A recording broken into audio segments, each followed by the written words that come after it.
अस्सलाम वालेकुम जी। आज हमारे साथ मौजूद हैं शहरियार काज़मी साहब, जो किसी तारुफ के मोहताज नहीं है, लेकिन फिर भी आप लोगों को एक बार इनका तारुफ करवाते चलें। जिनका ताल्लुक नमल लाहौर से है और ये मैथ कम्युनिकेशन के तालिब इलम है, और तालिब इलम होने के साथ साथ बेशुमार एक्टिविटीज़ में इन्वॉल्व रहते हैं। बहुत अच्छे सोशल वर्कर भी हैं और ये नमल डिबेटिंग सोसाइटी के जनरल सेक्रेटरी भी रह चुके हैं, और माशाल्लाह बहुत अच्छे जो हैं वो लिखारी भी हैं, जिनमें ज़्यादातर एजुकेशन डिपार्टमेंट के ऊपर ये बातचीत करते हैं। तो आइए आज हम भी इनसे कुछ एजुकेशन के ऊपर बातचीत करते हैं। अस्सलाम वालेकुम सर।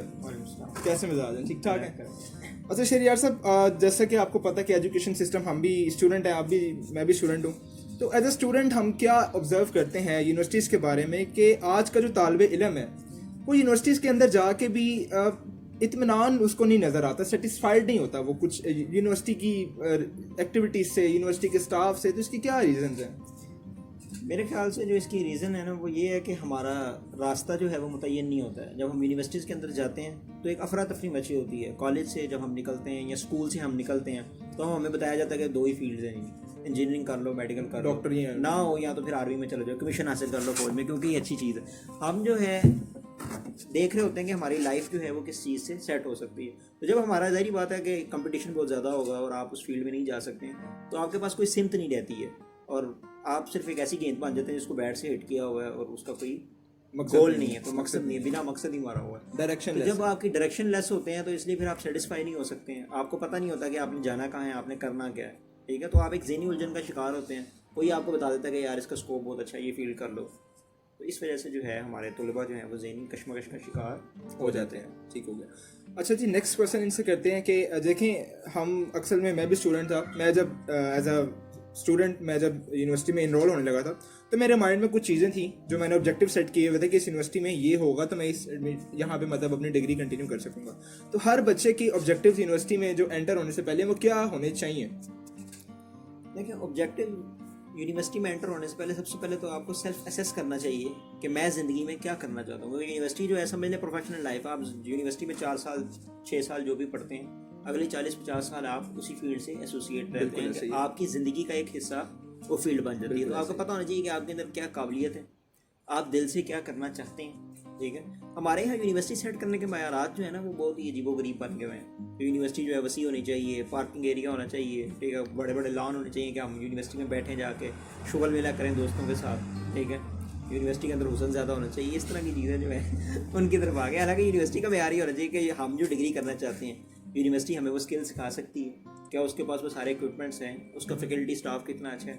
बिल्कुल ऐसे ही है, बिल्कुल ऐसे ही है। तो ये मेरा ख्याल है, यहाँ पे आके हमसे कुछ चीज़ें गलत हो जाती है। चलते हैं जी अगले सवाल की तरफ। काफ़ी ज़्यादा बातें हो गई सीरियस। आइए आज इनसे कुछ पर्सनल लाइफ के मुताबिक पूछते हैं। आपको एक बड़ी मज़े की बात बताता चलूँ कि शाजी जो हैं वो मेरे क्लास फेलो भी हैं, और क्लास में इनका जो बिहेवियर है वो तमाम स्टूडेंट से बिल्कुल मुख्तलिफ है। तो आइए इनसे पूछते हैं कि इनके इस मुख्तलिफ बिहेवियर की क्या वजह हैं। क्लासेस ये लोग नहीं लेते हैं, क्लासेस बिल्कुल मतलब अटेंडेंस शॉर्ट होती है इनकी, और बहुत ही ज़्यादा नॉन सीरियस बिहेवियर कहा जाए तो वो शो करते हैं। तो इस एटीट्यूड के पीछे क्या राज है शाजी? गोगे के चले और सुबह 8 बजे क्लास हो, 9-10 बजे तो बस निकल तो यूनिवर्सिटी के लिए रास्ते में गोगा पड़ जाता है, वहाँ बैठ जाते हैं। प्रायोरिटी डिपेंड करती है ना फिर मैटर।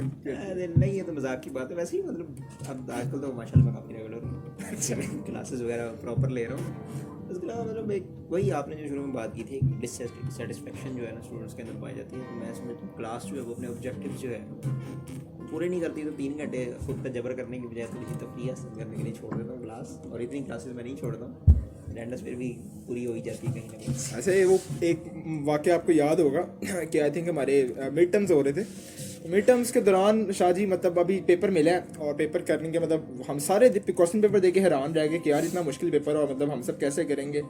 तो लिटरली 10 मिनट के बाद शाहजी ने पेपर रखा और ऐसे करके ऐसे अंगड़ाई लिया कि मतलब वो लाइक क्या वो चीज़ क्या थी, इतने सेटिस्फाई, इत्मीनान कैसे? पेपर में मुझे सिर्फ 3 MCQs आते थे, उसके अलावा मुझे पेपर आता नहीं था। उससे पहले मैं बीमार था तो मैंने पेपर पढ़ा नहीं था वो वाला। तो जब पेपर आया तो वो काफ़ी मुश्किल था। आपको पता है अब तक जितने पेपर हमने दिए 2 साल में, हाँ जी, वो सबसे मुश्किल ही पेपर था। तो उसमें से 3 फिल इन द ब्लैंक्स आते थे। मैंने कहा बस ठीक है कर लियो, उसके बाद क्या करें आप। यानी कोई अच्छा, तो मतलब देखिए वहाँ पे यूनिवर्सिटी लाइफ में जो होता है, लाइक अगर हम देखें हमारे आगे पीछे बच्चे बैठे होते हैं, इर्द गिर्द बच्चे बैठे होते हैं, थोड़ा बहुत तो चलता है, लाइक किसी से कुछ हिंट ले लिया, पूछ लिया। देखें मतलब बिल्कुल सही बात है, आप कह रहे हैं कि थोड़ा बहुत चलता है यूनिवर्सिटी लाइफ में। और बज़ाहिर हमें ऐसा लगता है कि इससे कोई फ़र्क नहीं पड़ता है कि हम नकल करके कर सकते हैं, यही बात है, और कोई बुराई भी हमें कभी महसूस नहीं हुई है। लेकिन मैं इसको जिस पर्सपेक्टिव में देखता हूँ उसमें ये बहुत बड़ी बुराई बन जाती है। वो ये है कि अभी मेरे पास जो है सिर्फ और सिर्फ एक ही ऑप्शन है कि मैं अच्छे नंबर ले सकता हूँ, ठीक है। अगर मैं कुछ अर्न कर सकता हूँ अपनी लाइफ में तो वो नंबर है, ठीक है। अगर मैं उन नंबर हासिल करने के लिए 2 नंबर तरीके अपनाता हूँ, ठीक है। अपनी असाइनमेंट किसी से बनवा ली, ठीक है, या असाइनमेंट कहीं से कॉपी कर ली, ठीक है, नकल कर ली, पेपर नहीं आता, इससे देख लिया, उससे देख लिया, तो कल जब मैं प्रोफेशनल लाइफ में जाऊंगा और मैं पैसे अर्न करना शुरू कर दूंगा तो मुझे लगेगा कि यार ये सहूलत भी मेरे पास होनी चाहिए, ये आसाइश भी मेरे पास होनी चाहिए।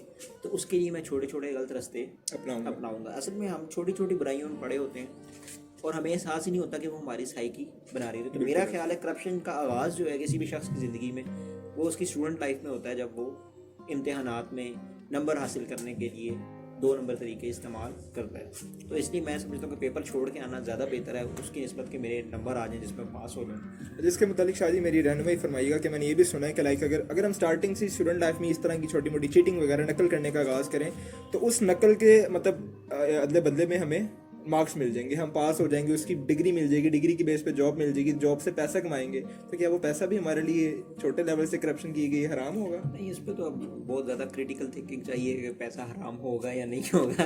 लेकिन देखिए कुछ चीज़ें होती हैं जो गुनाह होती हैं और कुछ चीज़ें होती हैं जो हराम होती हैं। हराम और गुनाह में फ़र्क है, गुनाह जो है उसका असर जो है वो वक्ती तौर पर आपके ऊपर होता है, ठीक है। लेकिन अगर आप मुसलसल गुनाहों में पड़े रहें तो आपको हरामकारी की तरफ लेके जाते हैं। लेकिन हरामकारी जो है ना इसका असर नस्लों तक जो है ट्रैवल करता है और हरामकारी के असरात होते हैं।